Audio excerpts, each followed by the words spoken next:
जय हिंद जय भारत। मैं कार्तिक कुमार स्वागत करता हूं आप सभी का अपने फ्यूजन एएस पर। तो चलिए दोस्तों, आज हम लोग देखेंगे पॉलिटी का पहला अध्याय, भारत का संवैधानिक विकास, कॉन्स्टिट्यूशनल डेवलपमेंट इन इंडिया। अब इसका सबसे पहला एक्ट है रेगुलेटिंग एक्ट 1773, जिसको हिंदी में हम लोग बोलते हैं नियामक अधिनियम। रेगुलेटिंग एक्ट का हिंदी में नाम है नियामक अधिनियम। अब हम लोग जानेंगे कि 1773 का रेगुलेटिंग एक्ट क्यों लाया गया, क्या कारण था। तो सबसे पहले हम लोग थोड़ा सा इसका इतिहास देख लेते हैं कि क्यों इसको लाया गया। ईस्ट इंडिया कंपनी जो हमारे पास व्यापार करने आई थी, व्यापार करते करते इन्होंने भारतीय राजनीति में एंट्री मार लिया। तो क्या हुआ, अब यहाँ देखिए, यहाँ क्या हुआ कि 1757 में पलासी का युद्ध जीत लिया इन्होंने, ईस्ट इंडिया कंपनी ने। ठीक है, 1757 में क्या हुआ, पलासी का युद्ध हुआ। ये कौन जीता, ईस्ट इंडिया कंपनी। 1764 में बक्सर का युद्ध हुआ, ये भी कौन जीत गया, ईस्ट इंडिया कंपनी जीत गया। ठीक है, अब 1765 में इलाहाबाद की संधि हुआ, ये जो मोस्ट इम्पोर्टेंट है। ठीक है, मोस्ट इम्पोर्टेंट है 1765 में इलाहाबाद की संधि। अब यहाँ देखिए, ये जो इलाहाबाद की संधि हुआ यही सबसे मेन है। इसमें क्या हुआ कि कि बंगाल, बिहार, उड़ीसा, इन तीनों जगह का दीवानी किसको प्राप्त हो गया, ईस्ट इंडिया कंपनी को गया। ईस्ट इंडिया कंपनी को बंगाल, बिहार, उड़ीसा की दीवानी प्राप्त हो गया। ये दीवानी सजन की दीवानी नहीं, ये दीवानी जो है टैक्स वाला दीवानी, क्या टैक्स वाला दीवानी, राजस्व वाला दीवानी। ठीक है, अब देखिए इन तीन जगह से बंगाल, बिहार, उड़ीसा, इन तीनों जगह का दीवानी जो ईस्ट इंडिया कंपनी को प्राप्त हो गया। तो अब क्या हुआ कि इन तीनों जगह का टैक्स मतलब राजस्व जो भी कर होगा वो कौन वसूलेगा, तो ईस्ट इंडिया कंपनी वसूलेगा। ठीक है, ईस्ट इंडिया कंपनी को इसका अधिकार प्राप्त हो गया तो ये वसूलेगा। और इसी समय जो है बंगाल का जो था गवर्नर था रॉबर्ट क्लाइव था। कौन था, क्लाइव था। कौन था, क्लाइव था। ये बहुत धूर्त किस्म का आदमी था, ये बहुत ललचिया किस्म का आदमी था। ठीक है, ये सारा माल अपने पैसा जो अपने खा जाना चाहता था, मतलब ईस्ट इंडिया कंपनी के पास ही रहने देता था। चाहता नहीं था ये जो बंगाल में चाहता वहाँ की जनता के लिए ये खर्च हो। ठीक है, तो यहाँ इसको दीवानी तो मिल गया था। अभी क्या कर लिया, दीवानी मिल गया रॉबर्ट क्या था ईस्ट इंडिया कंपनी को। तो क्लाइव जो उस समय बंगाल का गवर्नर था, इसने क्या किया, क्लाइव ने बंगाल में द्वैत शासन लगा दिया। क्या कर दिया, बंगाल में द्वैत शासन लगा दिया। अर्थात दो तरीका से अब बंगाल में शासन होगा। ठीक है, एक टैक्स वसूलने का काम होगा और दूसरा शासन में लॉ एंड ऑर्डर का काम होगा। एक में क्या होगा, दो शासन में, पहला शासन में तो टैक्स वसूलने का काम होगा और दूसरा में जो लॉ एंड ऑर्डर का काम होगा। लॉ एंड ऑर्डर आप लोग समझते होंगे कि टैक्स वसूलने छोड़ के बाकी सारा काम लॉ एंड ऑर्डर।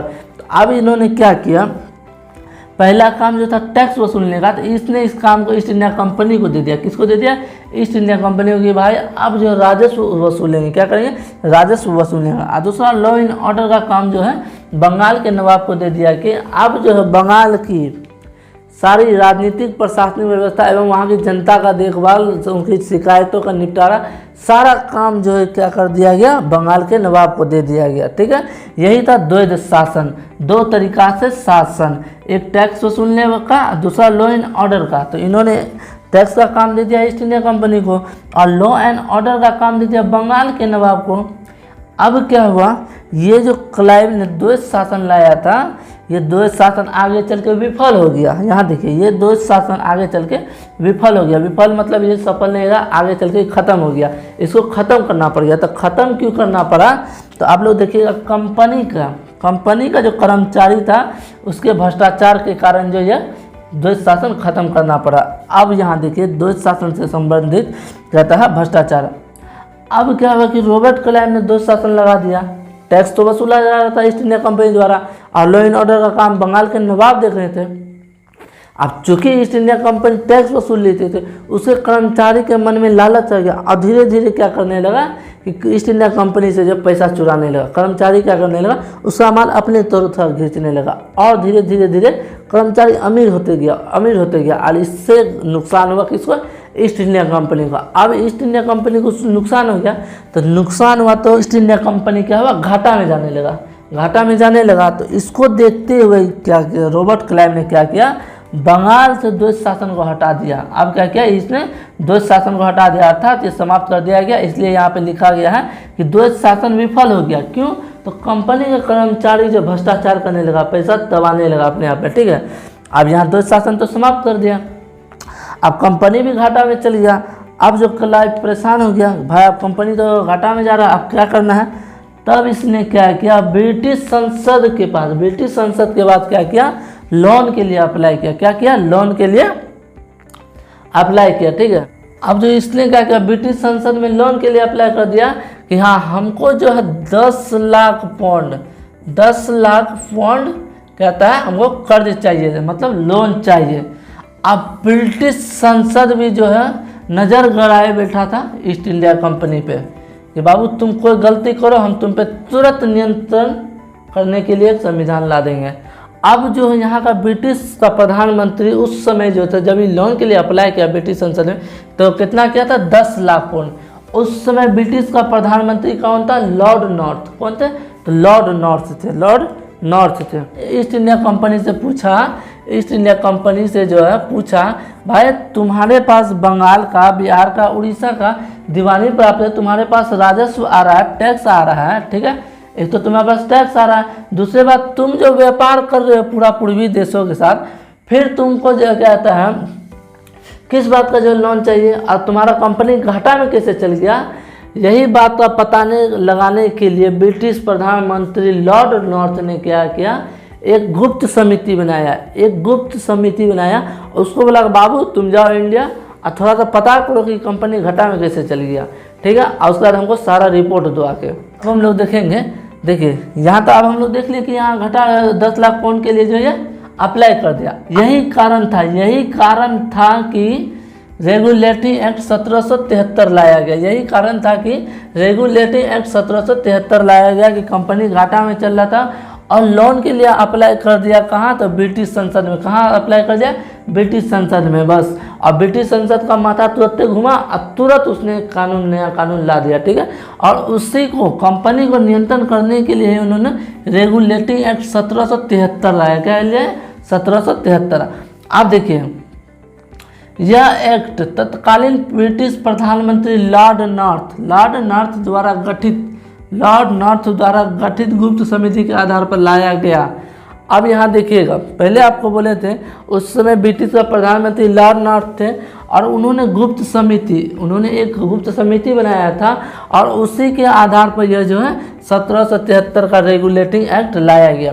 और इसमें एक और हम लोग देखेंगे, पहली बार ब्रिटिश संसद ने ईस्ट इंडिया पर नियंत्रण स्थापित करने के लिए एक लिखित संविधान लाया। अब सबसे बड़ी बात है, ये जो रेगुलेटिंग एक्ट 1773 आया था, ये क्या था?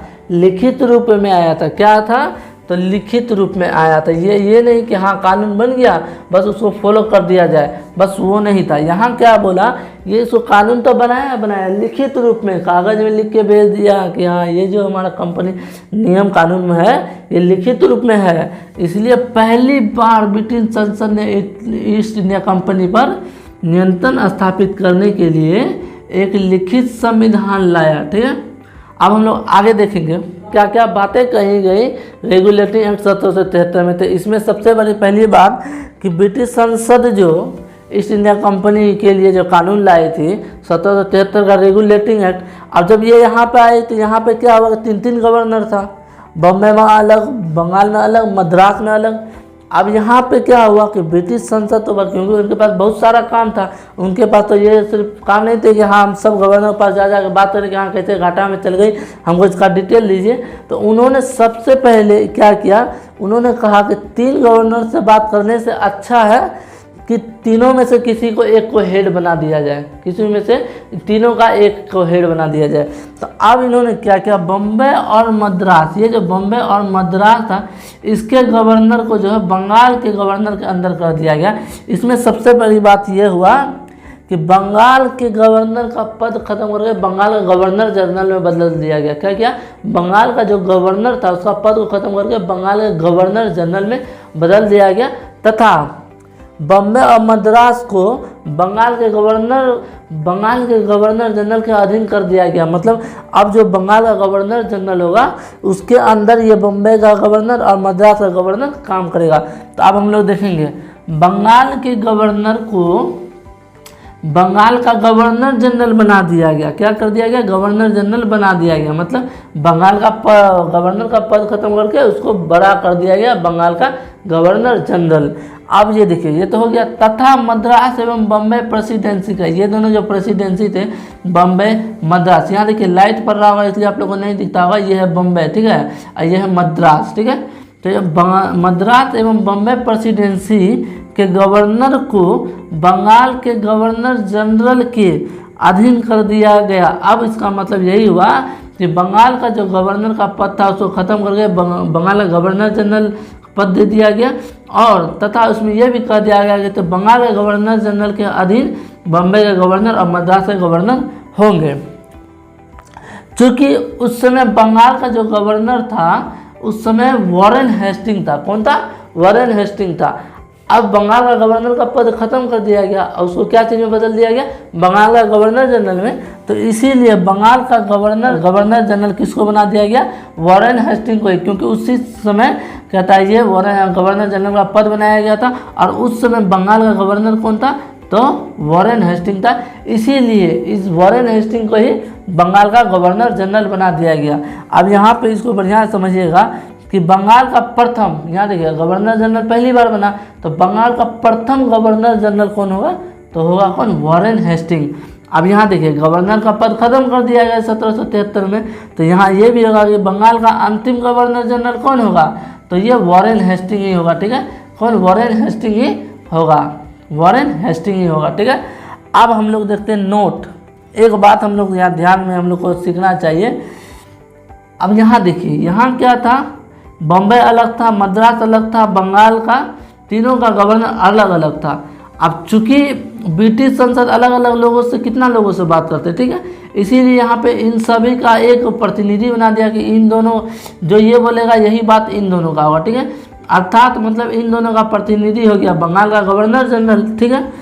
अब चूंकि यहाँ एक आदमी से बात करना पड़ेगा अब ब्रिटिश संसद को, तो यहाँ देखने वाली बात यह है कि यहाँ हम लोग को देखने को एक झलक मिलता है।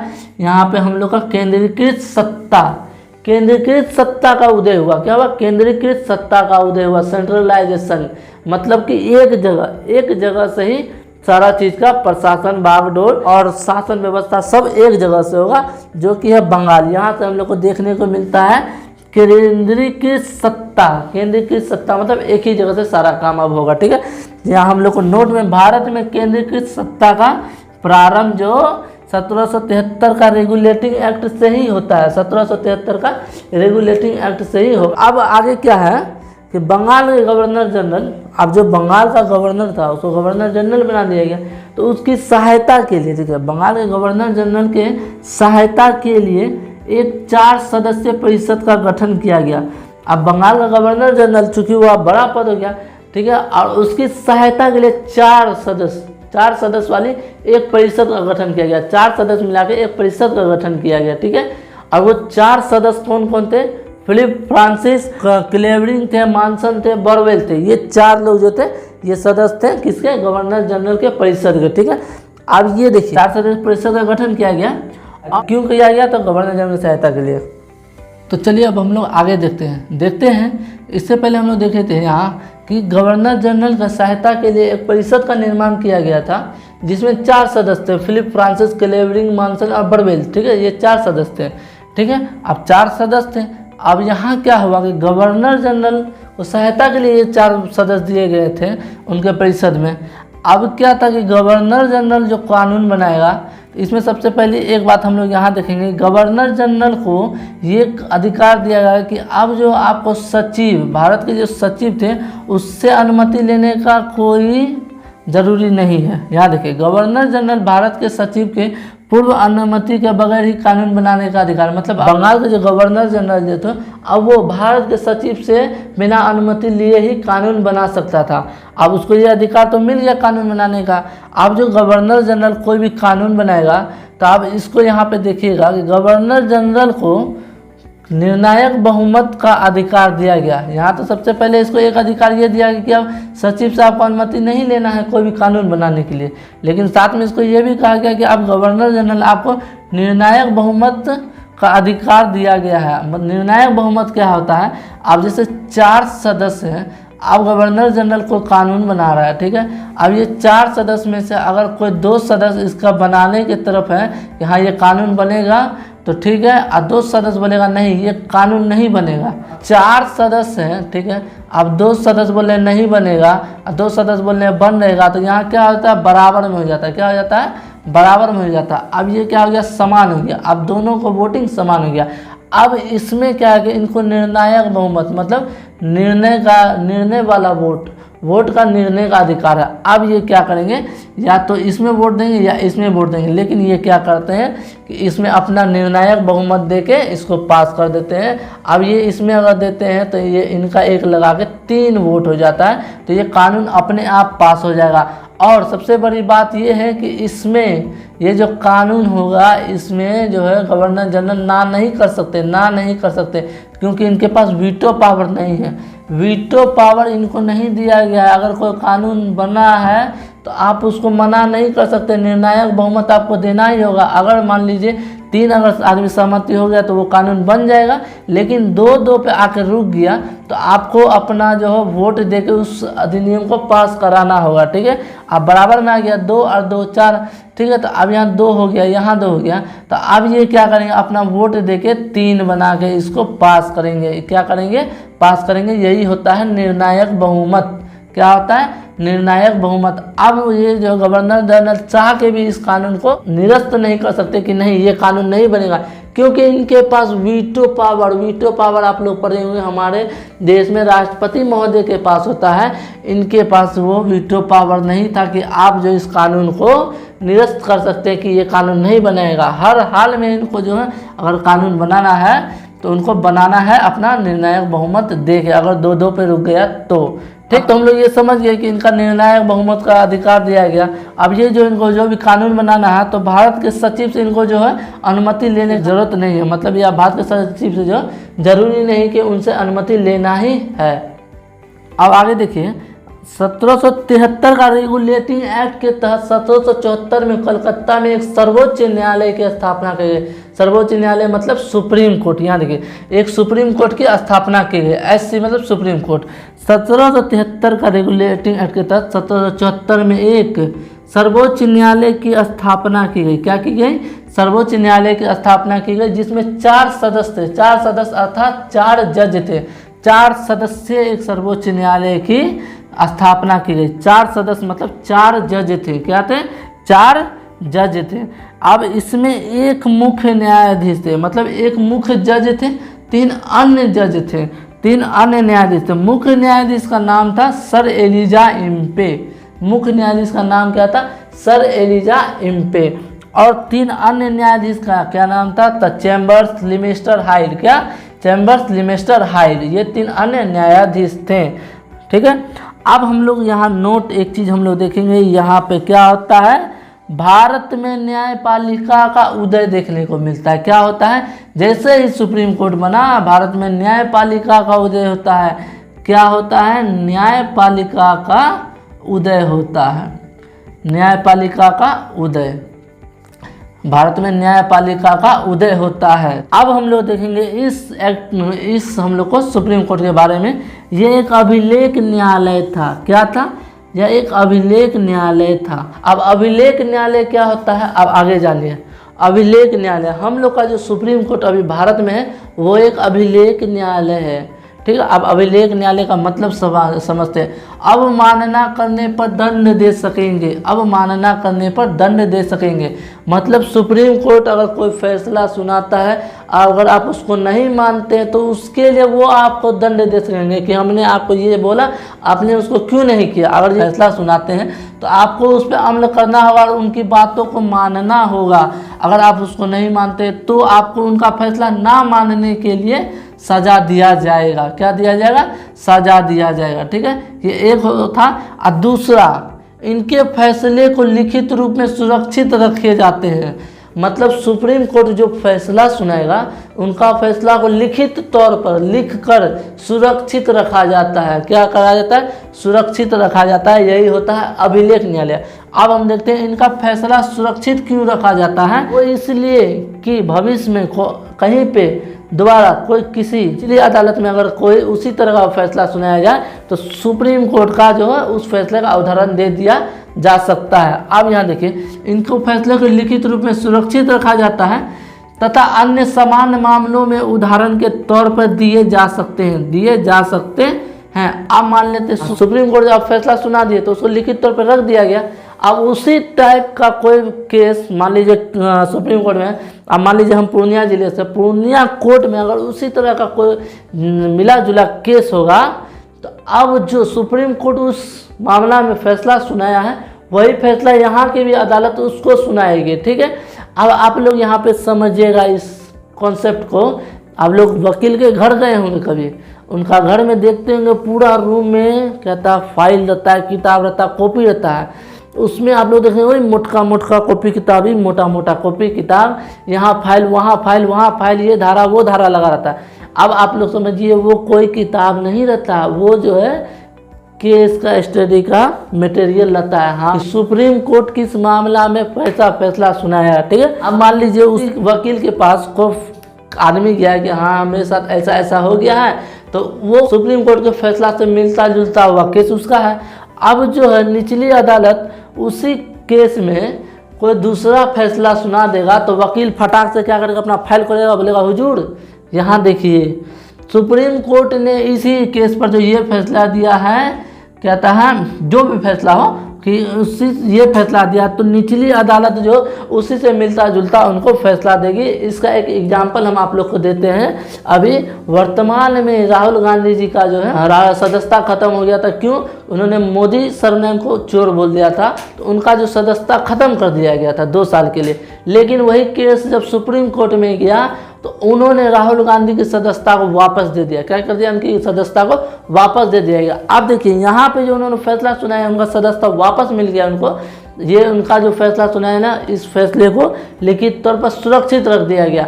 अब उसी तरीका का कोई केस आ जाएगा, कोई और नेता मोदी नेम या उपनेम या किसी भी उपनेम को चोर बोल देता है, तो जो फैसला सुप्रीम कोर्ट सुनाया वही फैसला जो निचली अदालत को भी सुनाना होगा। उनका सदस्यता रद्द अब नहीं हो सकता। ठीक है, ये एक बेस्ट एग्जांपल था। ये सिर्फ आप एग्जांपल के तौर पे लीजिएगा, मेरा राजनीति से कोई मकसद नहीं है। अब आप लोग देखिएगा, ये यही था एक अभिलेख न्यायालय। ठीक है, यही होता है अभिलेख न्यायालय। इनका जो है अवमानना करने पर दंड दे सकेंगे, इनका अधिकार है, और इनके फैसले को लिखित तौर पर सुरक्षित रखा जाता है।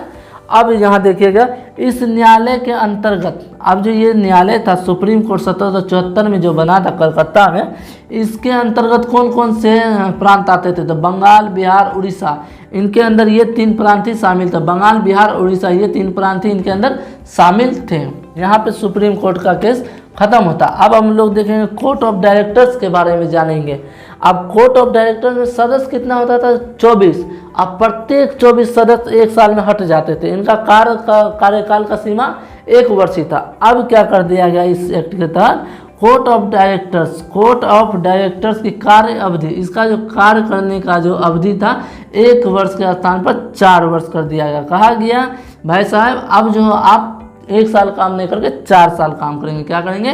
4 साल काम करेंगे। लेकिन इसमें भी उसको एक शर्त लगा दिया। कोर्ट ऑफ डायरेक्टर्स की कुल सदस्य संख्या, कोर्ट ऑफ डायरेक्टर्स का जो कुल सदस्य संख्या कितना था? 24। उसका 1/4 सदस्य प्रत्येक वर्ष अवकाश लेगा, मतलब छुट्टी लेगा। यहाँ देखिए, कोर्ट ऑफ डायरेक्टर्स का कुल सदस्य संख्या 24 का 1/4 सदस्य प्रतिवर्ष अवकाश लेगा, मतलब 24 का 1/4 कितना होता है? 6।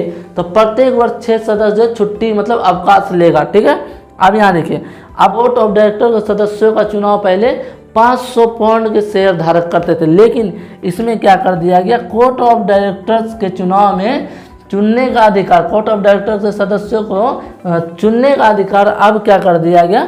1000 पाउंड वाले शेयर धारक ही करेंगे। मतलब उन 24 सदस्यों का कौन चुनेगा? जो 1000 पाउंड का शेयर धारक हो। अब वो भी कौन? अगर आप 1000 पाउंड शेयर धारक हो, वो भी 1 वर्ष पूर्व, मतलब अगर इस साल चुनाव है तो आपको पिछले 1 साल पहले ही 1000 पाउंड का शेयर धारक बनना होगा। मतलब कोर्ट ऑफ डायरेक्टर्स के चुनाव में चुनने का अधिकार उन्हीं को होगा जो 1 वर्ष पूर्व, मतलब 1 साल पहले ही 1000 पाउंड के शेयर धारक रहे हों। जैसे आज तारीख मान लेते हैं 10 अगस्त 2023 है। ठीक है, अब ये आज कोर्ट ऑफ डायरेक्टर के सदस्यों का चुनाव है, तो ये जो 1000 पाउंड वाले शेयर धारक होंगे, तो ये 10 10/8/2022 में ही इन्होंने 1000 पाउंड का शेयर किया होगा, तब ही जो है इस साल चुनाव में ये कहता है कोर्ट ऑफ डायरेक्टर सदस्यों का कहता है चुनाव में भाग ले सकते हैं और उनको चुन सकते हैं। यही था 1 साल पूर्व जो उनको शेयर धारक बनना था। ठीक है, अब यहाँ देखिए, इससे पहले 500 पाउंड के शेयर धारक इनको चुनते थे, मतलब इससे पहले 500 पाउंड के शेयर धारक इनको चुनते थे, बाद में इसी को बढ़ाकर 1000 शेयर धारक का कर दिया गया। अब हम लोग आगे देखेंगे क्या है इसमें। इस एक्ट के माध्यम से कंपनी के कर्मचारियों का बिना लाइसेंस निजी व्यापार एवं भारतीय लोगों से उपहार व रिश्वत लेना प्रतिबंध कर दिया गया। अब यहाँ समझिए, ये जो इस एक्ट में लास्ट में ये कहा गया कि कंपनी का जो कर्मचारी था, कंपनी से तात्पर्य है ईस्ट इंडिया कंपनी, क्या है, ईस्ट इंडिया कंपनी का जो कर्मचारी था बिना लाइसेंस के निजी व्यापार मतलब खुद का पर्सनल व्यापार नहीं कर सकता है। एवं उसको ये भी कहा गया कि भाई साहब अब जो है आप भारतीय लोगों से कोई भी गिफ्ट, उपहार या रिश्वत नहीं ले सकते। उपहार तो लेना बंद ही कर दिया गया तथा रिश्वत लेने पर भी प्रतिबंध लगा दिया गया। क्या किया गया, रिश्वत लेने पर भी प्रतिबंध लगा दिया गया। ये था इस एक्ट का सभी बात कि इस एक्ट में क्या क्या कहा गया था। अब हम लोग देखेंगे इस एक्ट में क्या कमी रह गया। हम लोग देखते हैं 1773 का रेगुलेटिंग एक्ट का कमी, इस एक्ट में क्या कमी रह गया जो आगे चल के 1781 का एक्ट ऑफ सेटलमेंट लाया गया, संशोधनात्मक अधिनियम लाया गया। ठीक है, अब इस एक्ट में एक कमी रह गया क्या कि गवर्नर जनरल व उसकी परिषद तो बना दिया गया। अब ये जो गवर्नर जनरल था प्लस उसका जो परिषद था 4 सदस्यीय परिषद था, 4 सदस्यीय परिषद था। ठीक है, अब ये इसका परिषद हो गया। अब प्लस इधर सर्वोच्च न्यायालय का भी स्थापना कर दिया गया, इधर इसके एक परिषद बना दिया गया 4 सदस्य वाली, अब प्लस इधर एक सर्वोच्च न्यायालय की भी स्थापना कर दिया गया। अब क्या हो गया, दोनों के बीच में कलेश हो गया, दोनों के बीच में क्या होता था, लड़ाई हो जाता था। दोनों के बीच में क्या होता था, लड़ाई हो जाता। तो वो क्यों हो जाता था, शक्तियों का स्पष्टीकरण ना होना। मतलब कि यहाँ तो इसको परिषद बना दिया, सर्वोच्च न्यायालय की भी स्थापना किया, दोनों के बीच में क्या किया, शक्ति जो है स्पष्टीकरण नहीं था, शक्ति का स्पष्टीकरण नहीं था। मतलब दोनों को शक्तियों का स्पष्ट नहीं किया गया था कि आपका ये शक्ति होगा और आपका ये शक्ति होगा, आप ये काम करेंगे और आप ये काम करेंगे, ये जो है स्पष्ट नहीं किया गया था। तो इसमें होता क्या था, गवर्नर जनरल व उसका परिषद जो है न्याय का काम, ये भी न्याय का काम कर देती थी। अब सुप्रीम कोर्ट भी न्याय का, सुप्रीम कोर्ट का काम ही था न्याय देना। ठीक है, इनका काम ही होता था न्याय देना। अब गवर्नर जनरल भी न्याय देता था, चलो इस बात पे कोई बड़ा बात नहीं होता था, ये दोनों न्याय दे देते थे, वो अलग बात है। लेकिन गवर्नर जनरल और उसका परिषद का तो मेन काम ही होता था राजस्व वसूलना, टैक्स लेना, ये इसका काम ही था। गवर्नर जनरल व उसका परिषद जो था 4 सदस्य परिषद, उसका काम मुख्य यही था कि राजस्व वसूलना, टैक्स लेना। ठीक है, अब क्या होता था, यहाँ पे जो टैक्स वसूलता था, जो लोग इस राजस्व टैक्स से परेशान होते थे वो केस कर देते थे जाके सुप्रीम कोर्ट में। क्या करते थे, सुप्रीम कोर्ट में केस कर देते थे इनके खिलाफ। ठीक है, तो राजस्व वसूलेंगे, इनका तो काम ही था। अब जो लोग यहाँ परेशान हो जाते थे इनके राजस्व से, वो क्या करते थे, सुप्रीम कोर्ट में जाके केस कर देते थे। अब सुप्रीम कोर्ट क्या करते थे, इनके राजस्व के मामला में हस्तक्षेप कर देते थे, टांग अड़ा देते थे। और जिस कारण से क्या हुआ कि यहाँ पे इनको राजस्व में नुकसान होना चालू हो गया। क्या हो गया, नुकसान होना चालू हो गया। अब इन दोनों में जो क्या हो गया, मतभेद बढ़ गया, मतभेद बढ़ गया। अब यहाँ देखिए, 2 कारण तो ये हो गया कि पहला न्याय का कारण दोनों में हो जाता था कि ये भी अपना न्याय का काम कर देते थे, सुप्रीम कोर्ट भी कर देते थे, चलो ये बहुत बड़ी बात नहीं, न्याय दे दिया, कोई बड़ी बात नहीं। लेकिन राजस्व जो कि इनका सबसे बड़ा मूल काम था, गवर्नर जनरल उसका परिषद का, कि हाँ हमको तो राजस्व भी वसूलना है, इनका काम ही यही था। अब ये क्या कहते हैं, इन सुप्रीम कोर्ट इसका काम में अगर हस्तक्षेप कर दिया, अब ये उनके खिलाफ फैसला सुना देता था, तो इनको क्या होता था, नुकसान हो जाता था। ठीक, ये एक बड़ा नुकसान का कारण बन जाता था, कहता है गवर्नर जनरल के सदस्य परिषद के लिए राजस्व का। ठीक है, अब तीसरा कारण क्या होता है कि सुप्रीम कोर्ट कभी कभी ऐसा फैसला दे देता था जो भारत के धर्म रीति रिवाज के अनुकूल नहीं होता था। अब सुप्रीम कोर्ट कोई फैसला सुना दिया, वो सुप्रीम कोर्ट चूँकि ये क्या था, अंग्रेजों का कोर्ट था, अब ये ऐसा फैसला सुना देता था कभी कभी जो भारत के लोगों के रीति रिवाज, धर्म के जो है अगेंस्ट होता था, वो उसके अनुकूल नहीं होता था, जिसके कारण लोगों को परेशानी हो जाता था। ठीक है, अब एक मेन मोटिव यही हो जाता था कि भारत के धर्म व रीति रिवाज के अनुकूल इनका फैसला ना होना, किनका, सुप्रीम कोर्ट का फैसला ना होना एक बड़ा कारण बन जाता है 1773 की रेगुलेटिंग एक्ट की कमी का। तो 3 कारण हो जाता था, क्या, न्याय, राजस्व और क्या हो जाता था, धर्म रीति रिवाज, किसका, भारत का। ये एक 3 कारण में, और यही कारण था कि इन 3 कारण से जो सुप्रीम कोर्ट और गवर्नर जनरल में क्या होता था, हमेशा विवाद हो जाता था, क्योंकि इन दोनों का शक्तियों का स्पष्टीकरण नहीं किया गया था।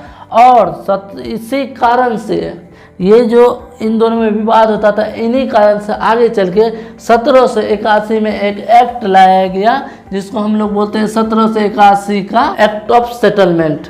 एक्ट ऑफ सेटलमेंट, ये एक्ट अब हम लोग जानेंगे। ये देखिए, यहाँ पे जो है 1773 का रेगुलेटिंग एक्ट आपका खत्म हो जाता है। अब हम लोग देखेंगे एक्ट ऑफ सेटलमेंट 1781। ये एक्ट क्यों लाया गया? ये एक्ट लाया गया था 1773 की रेगुलेटिंग एक्ट की कमी को दूर करने के लिए। अर्थात यहाँ पे जो इन दोनों में लड़ाई होता था सुप्रीम कोर्ट और गवर्नर जनरल में, एक बड़ा कमी था 1773 की रेगुलेटिंग एक्ट का। क्या? इसमें शक्ति का जो स्पष्ट नहीं किया गया था, शक्तियों का स्पष्ट नहीं किया गया था।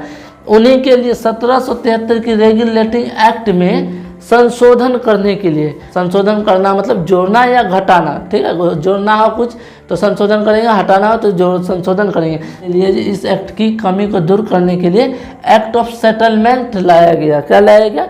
एक्ट ऑफ सेटलमेंट लाया गया 1781।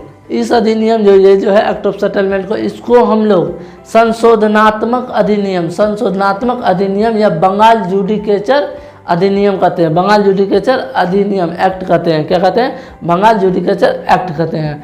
अब यहाँ देखते हैं, यह एक्ट ब्रिटिश संसद के प्रवर समिति के जो है प्रवर समिति के अध्यक्ष एडमंड बर्क के सुझाव के आधार पर आया था। मतलब यह एक्ट जो था ब्रिटिश संसद में एक समिति था जिसका नाम था प्रवर समिति, उसके अध्यक्ष थे एडमंड बर्क। उनके सुझाव पर यह जो है एक्ट लाया गया था। कौन एक्ट? तो 1781 का एक्ट लाया गया था। ठीक है, किनके आधार पर लाया गया था? प्रवर समिति के अध्यक्ष एडमंड बर्क के सुझाव के आधार पर लाया गया था। अब हम लोग देखते हैं इस एक्ट में क्या बात का, इस एक्ट में क्या लिखा था, क्या लिखा था और क्या बात था, क्या लिखा था और क्या बात कही गई। ठीक है, अब यहाँ देखिए, इसमें कहा गया था गवर्नर जनरल व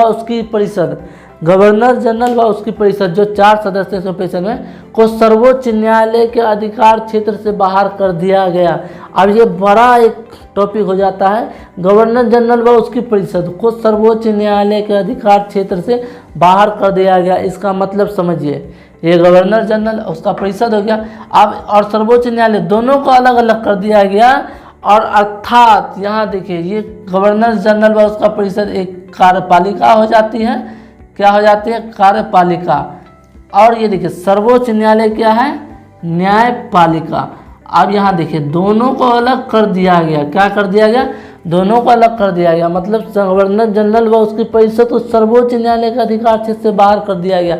मतलब समझिए, अब गवर्नर जनरल व उसका परिषद कोई भी कानून बनाता है, उसको सुप्रीम कोर्ट में पंजीकरण अर्थात रजिस्ट्रेशन नहीं कराना होगा। मतलब अब गवर्नर जनरल उसका कोई भी कानून बनाएगा तो सुप्रीम कोर्ट में उसको रजिस्ट्रेशन नहीं करवाना होगा। जैसे इस अभी वर्तमान समय में हमारे भारत में होता है, अभी संसद कोई अगर कानून बनाती है तो क्या हम लोग उसको सुप्रीम कोर्ट में जाकर रजिस्ट्रेशन करवाते हैं? बिल्कुल नहीं करवाते हैं। उसी तरह से यहाँ पे हो गया कि गवर्नर जनरल या उसका परिषद आप कोई भी कानून बनाए, उसको सुप्रीम कोर्ट में रजिस्ट्रेशन करवाना अनिवार्य नहीं है। ठीक है, अब ये देखिए, ये तो यहाँ पे हो गया। इससे हम लोग को एक चीज़ यहाँ सीखने को मिलता है, क्या उसको आगे बताएंगे। अब यहाँ पहले ये देख लीजिए, सर्वोच्च न्यायालय की राजस्व अधिकारिता जो है समाप्त कर दिया गया। देखिए सर्वोच्च न्यायालय की राजस्व अधिकारिता, यहाँ पे सबसे बड़ा विवाद होता था सुप्रीम कोर्ट और कहता है गवर्नर जनरल का परिषद में राजस्व के लेके, उसी को यहाँ समाप्त कर दिया गया। सर्वोच्च न्यायालय अब राजस्व मामला में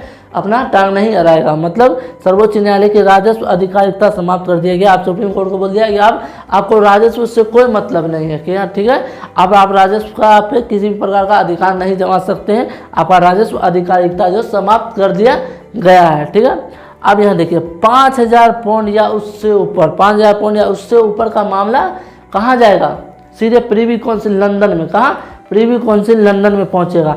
5000 पाउंड या उससे ऊपर के मामले प्रीवी काउंसिल लंदन में जाएंगे, प्रीवी काउंसिल में जाएंगे। कहाँ, प्रीवी काउंसिल कहाँ थी, तो लंदन में थी। अब यहाँ देखिए हम आप लोगों को पहले बोले थे गवर्नर जनरल व उसकी परिषद क्या थी, एक तरह से कार्यपालिका थी, और सर्वोच्च न्यायालय न्यायपालिका। यहाँ हम लोग को एक नोट आप लोग देखिएगा, यहाँ हम लोग को सीखने को क्या मिलता है, कार्यपालिका को न्यायपालिका से अलग कर दिया गया यहाँ पे। तो कार्यपालिका का न्यायपालिका से पृथककरण, मतलब कार्यपालिका को अब जो है न्यायपालिका से अलग कर दिया गया।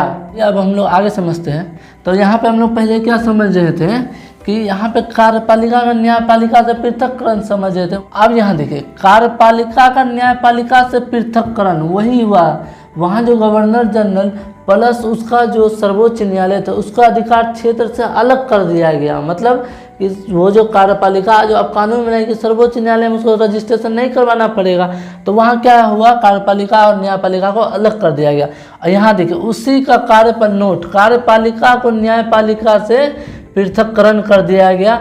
और वर्तमान में यही चीज़ अभी हमारे भारतीय संविधान में देखने को मिलता है। हमारी जो संसद है वो जो है सुप्रीम कोर्ट से अलग है, दोनों अलग अलग है, ठीक है, ठीक है। उसी का चर्चा हमारे भारतीय वर्तमान में हमारे भारतीय संविधान में आर्टिकल 50 में इसकी चर्चा है। आर्टिकल 50 हमारे भारतीय संविधान क्या कहता है, कार्यपालिका को न्यायपालिका से अलग रखा गया है। क्या रखा गया है, अलग रखा गया है। अब हम लोग आगे चलते हैं कि इस 1781 का एक्ट जो इसमें क्या कहा गया था देखेंगे। सर्वोच्च न्यायालय अपने फैसले में भारतीय धर्म रीति रिवाजों का ध्यान में रखे। अब यहाँ देखिए 1773 का रेगुलेटिंग एक्ट में सुप्रीम कोर्ट क्या करता था, जो मनसो फैसला सुना देता था भारतीय धर्म रीति रिवाज का कोई ख्याल नहीं रखता था। वही उसका भी एक सबसे बड़ा कमी बन गया था।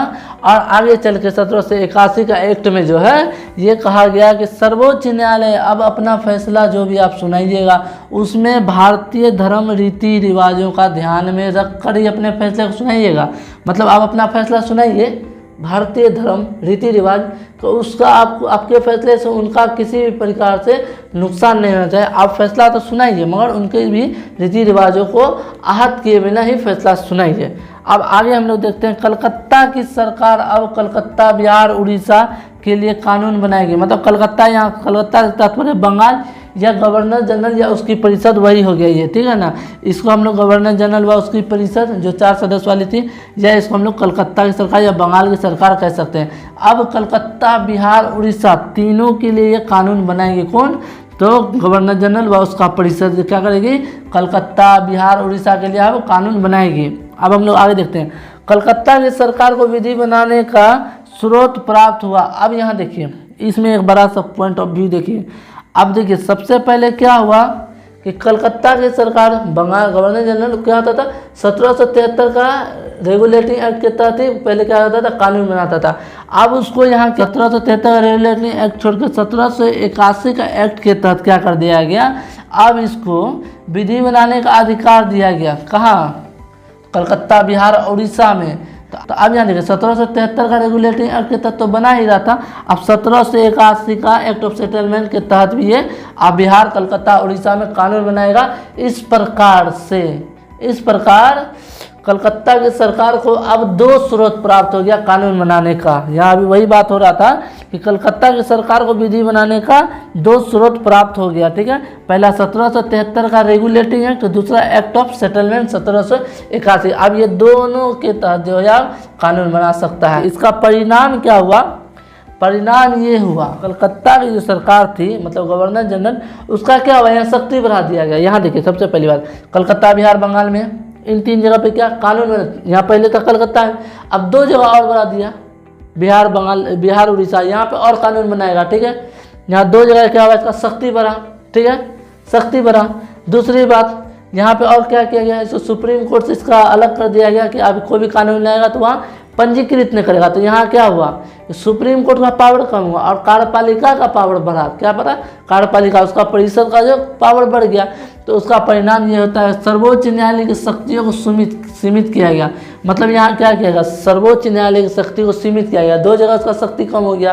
पहला तो उसका जो राजस्व मामला वाला अधिकारिता खत्म किया गया, ठीक है, और इसको अब क्या किया है, न्यायपालिका को कार्यपालिका से अलग कर दिया। तो क्या हुआ, धीरे धीरे इसका शक्ति कम करने लगा। क्या हुआ, शक्ति कम हुआ, तो यहाँ हो जाता है तो सर्वोच्च न्यायालय अर्थात न्यायपालिका की शक्तियों को सीमित किया गया, मतलब कम कर दिया गया, सीमित किया गया। अब हम लोग देखेंगे बंगाल की सरकार की शक्तियों को बढ़ाया गया। क्या किया, बंगाल की शक्तियों को बढ़ाया गया। यहाँ शक्ति बढ़ाया गया, बंगाल बिहार उड़ीसा में इसको कानून बनाने का अधिकार दिया गया। तो क्या हुआ, इसका शक्ति ही बढ़ा कि नहीं, तो ये हुआ बंगाल की सरकार की शक्तियों को बढ़ाया गया। इसी प्रकार आपका जो 1773 का रेगुलेटिंग एक्ट एवं 1781 का एक्ट ऑफ सेटलमेंट समाप्त होता है। और उम्मीद करते हैं कि आप लोग को वीडियो अच्छा लगा होगा। अगर वीडियो अच्छा लगा होगा तो वीडियो को ज़रूर शेयर कीजिएगा अपने दोस्तों के साथ। जय हिंद, जय भारत।